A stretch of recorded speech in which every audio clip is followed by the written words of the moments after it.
OpenAI CEO Sam Altman just unleashed a very important update. He said that OpenAI is going to launch a superhuman coder by the end of 2025. Now, this is exciting news. Recent scale is quite amazing. Our very first reasoning model was like a top 1 millionth competitive programmer in the world. People thought that was very impressive. It's like, wow, an AI, it's, the millionth best people that do this. That's pretty good. We then had a model that got to like top 10,000. O3, which we talked about publicly in December, is the 175th best competitive programmer in the world. I think our internal benchmark is now around 50, and maybe we'll hit number 1 by the end of this year. So that's like an amazing rate of scale for more compute in this new paradigm, and we don't see any signs of that stopping. So here is the summary of what Sam Altman actually said. OpenAI's first reasoning model, probably the end of 2023, 1 millionth best coder in the world. Then he was probably talking about O1 in September 2024, 10,000 best coder in the world. Then O3 in January 2025, which gained the position of 175th best coder in the world. And then he talked about some internal coder, which got the 50th ranking. And then the superhuman coder, which OpenAI is going to bring by the end of 2025, which will claim the first position. This is an amazing journey of coding expertise, amazing evolution. So, what will happen? With the arrival of this superhuman coder by the end of 2025, how it will impact the market, how the jobs of lots of coding professionals and software engineers will be affected. In my personal opinion, I don't think that it's going to replace them altogether, or it will actually eliminate the need for the jobs of coding professionals. And there are reasons for it. The first one being that these AI models are basically ranked, or their competency is judged on a system in which they are put to certain exam questions, and their response is actually assessed, analyzed, and based on which the ranking is done. Now, interestingly, this does not translate directly into the complexity which the coding professionals and software engineers are actually handling in the field. The kind of complex tasks they are doing in the field is on a different level. So, in my personal opinion, the requirement for their expertise will still be there. But one thing is clear: there will be lots of coding tasks which will start to be completed by these AI models. So lots of coding tasks will start to be automated, and increasingly lots of engineers, software experts, coding professionals will start using these AI models for their work. They will be able to handle much more work, and they will be able to complete their tasks more efficiently, more smartly, and much quickly. So this will actually affect the market in a way that for basic and medium level coding tasks, the requirement for software professionals will reduce with time, but the requirement for their expertise will still be there. And Sam Altman also discussed about it. In terms of specifics, like are you gonna be better at the AI at math, or a better programmer than the AI on its own, or better at physics? The answer is no, you will not be better at any of those things. And so specific skills, you'll be able to do things with AI that no one could do before. And there'll be new ways to work with it. But like when the calculator was invented, there were people who said, no matter how good this calculator gets, I'm going to stay better at arithmetic. Or these people who were just really great at it. And no one can outrun the calculator. But that was okay, because we use the calculator and we start doing more complex math.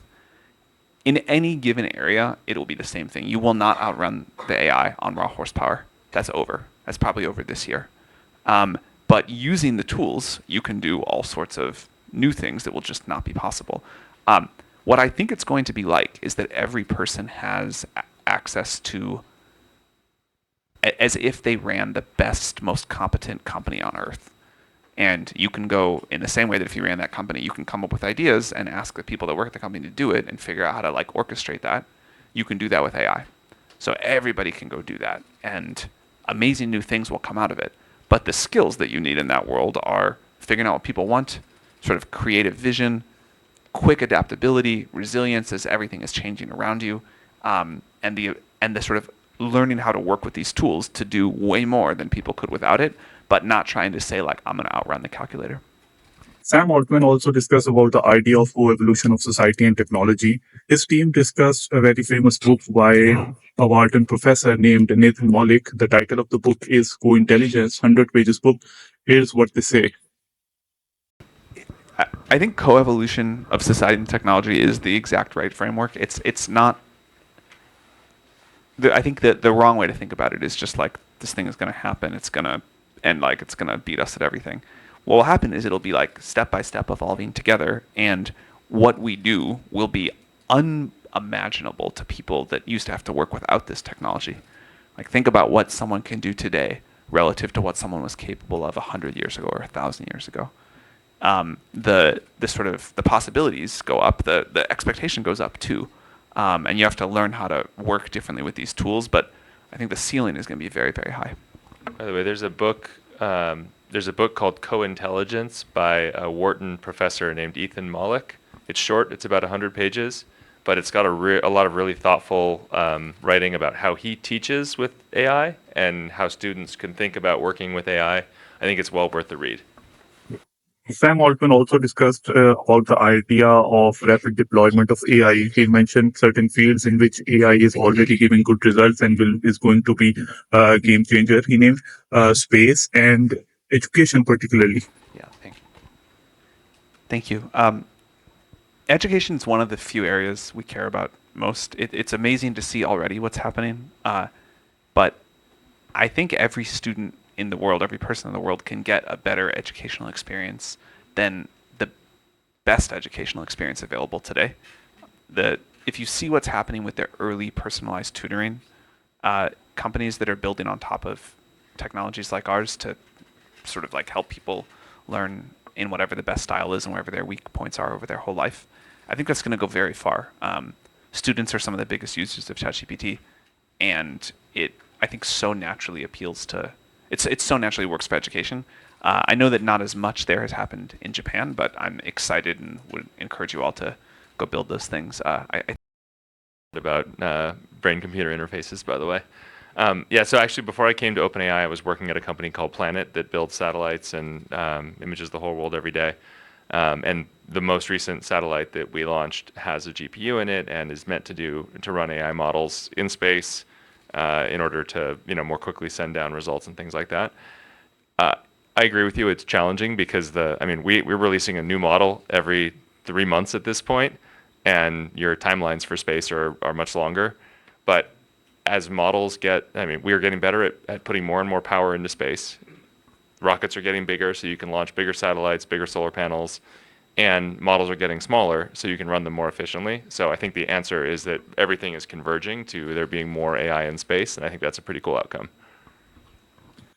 During the meeting, Sam also shared his vision that how fast AI is going to evolve in the next 10 years. He said, to make a specific prediction, if we talk about the 2025 in total intelligence on Earth, so all of the people, all of the coordination, all of the AI, just the total intellectual capacity on Earth, I would say that in 2035, maybe if the progress chart continues, then a single data center is smarter than the current total intellectual capacity of Earth.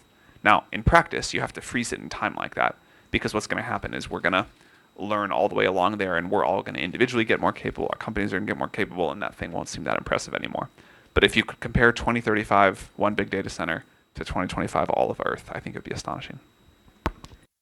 other than the superhuman coder thing, there were also updates from the OpenAI this week. One very important was that OpenAI actually open sourced the ChatGPT altogether and completely. So now you can just go to chatgpt.com and you can just use it for search, for AI powered search, just like the way you use the Google. You don't even need to log in. Sign up is not required. And it's now completely open source and free. Another statement of Sam Altman gained particular media attention last week. Sam actually said that he personally thinks that OpenAI had been on the wrong side of history concerning open source. So Sam actually hinted out that he thinks that OpenAI should have open source a lot of more stuff than what they actually did, which I think is a positive development because it looks like in the coming months, And years, OpenAI will open source a lot of more stuff, which will be good for everyone. Apart from the superhuman coder thing from OpenAI last week, there were also some exciting updates. For example, Google actually launched its most advanced AI model to date, namely Gemini 2.0, which although didn't get its fair share of media attention, but its launch is still significant because of several important parameters, which I will discuss in detail in next video. But other than that, please let us know about your comments on this superhuman coder thing. What you think about it, and what's your assessment? And if your opinion is different from the views expressed in this video, please do let us know. And also, if you find the video helpful, please also like and subscribe the channel. And I will keep updating about the latest developments in the field of AI. Thank you.